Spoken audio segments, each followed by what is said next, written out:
So big announcement. Islam Makhachev has vacated his lightweight title. It looks like the UFC's done with double champ stuff, which is great. A great direction for the UFC. I think double champs should be like a very special kind of fight, similar to when they wanted to do Anderson Silva versus Georges St. Pierre, when two fighters have become like all-time greats, have been practically everybody there is. We're on historic runs. Those are the kind of champ fights that they should return to. They did do BJ Penn versus Georges St. Pierre back then, but I think it should be similar to when they want to do Anderson versus GSP. So like imagine if Merab and Pantoja both get like 7 title defenses. They're undoubtedly the greatest in their weight classes. They've beaten everybody, maybe a few multiple times. And then they fight each other because it's the only fight the fans will want to see at that point. That's when champ fights should be a thing. But this like defending the title a few times, I thought maybe defending the title 3 times and then moving up is a requirement. But at this point, it's still just too much. There's too many fighters and champions who want to do it. And if Islam Makhachev has to vacate his title to move up, that means there's no champion that's able to do it right now, because he is the longest reigning champion currently. He has the most title defenses, and it's interesting because he said that he will not vacate his title, and a couple days later he vacates his title. The UFC probably told him like, yo, if you want to move up, man, we're not doing this champ stuff anymore. And Islam's probably like, yeah, okay, I get it. I do want to be welterweight champion already. You beat some of the guys at lightweight.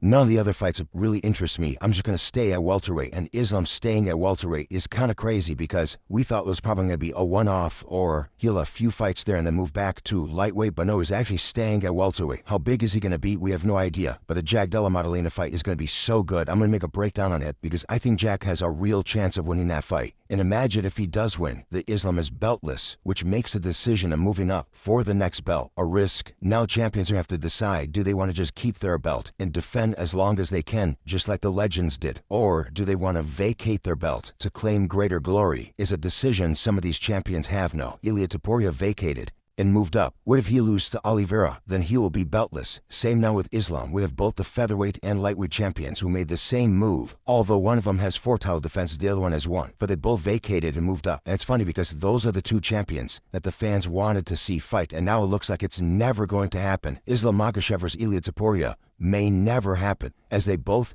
have just moved up to the next weight class. Now, there's nothing stopping them, I think, from moving back down and fighting for the undisputed title, but they'll be the challenger, right? If Ilia beats Charles, what if Islam wants to move back down to lightweight, but then he would have to vacate his welterweight title? I think Ilia is going to stay at lightweight, and I think Islam is going to stay at welterweight. And I don't think they're going to fight each other. But it's all good because the Jack fight is great. The Ilia and Charles fight is great. We get to see how good Ilia actually is in the lightweight division, because the only time we see him in the UFC fight in that weight class was against Jai Herbert, and he almost got knocked out. Now he is way better than that, but that is still the only fight he's had in that weight class in the UFC. We've never seen Islam at welterweight before, while in the UFC, of course. And I think Islam will adjust to welterweight better than Ilia will to lightweight, but we'll see. We don't know for sure. He looks like he's big enough to do it. He's the same height as some of those guys, right? He's 5'10", Jack's 5'11". As for Ilia, he's short, 5'7". That's very short for lightweight. He's practically going to be the same size as like Rafael Fiziev, and Fiziev is looked at as a small fighter for the lightweight division. So very interesting news for Islam Makhachev. But we now know what the UFC 317 card looks like, and this is the International Fight Week card. It's a good card.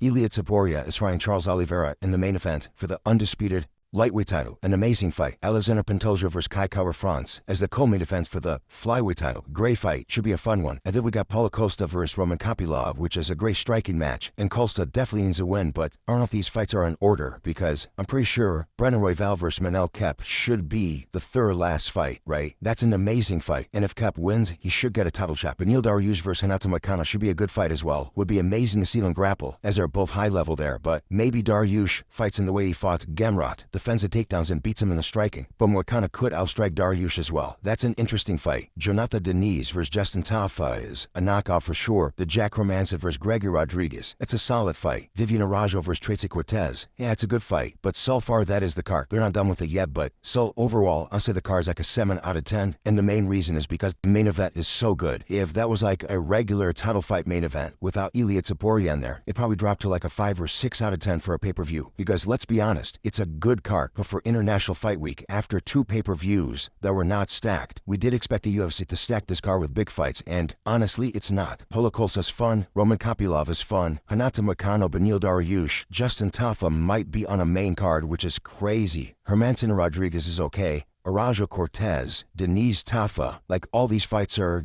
They're good. They're entertaining, but those are not the kind of fights that are going to stack a card. Royval and Kep, though, is a great fight. That's the kind of fight that we want to see throughout that main card. But honestly, it's the last 3 fights that are very interesting. So, Ilia vs. Charles is a big fight. Pantoja vs. Kara-France is a big fight. Royval vs. Kep is a big fight. The other fights are just fun, and if we're paying $80 to watch it, I wanted to see like an actual stack card here for International Fight Week, right? Like they should have Justin Gaethje on this card versus Arman Tsarukyan. Why isn't that on there yet?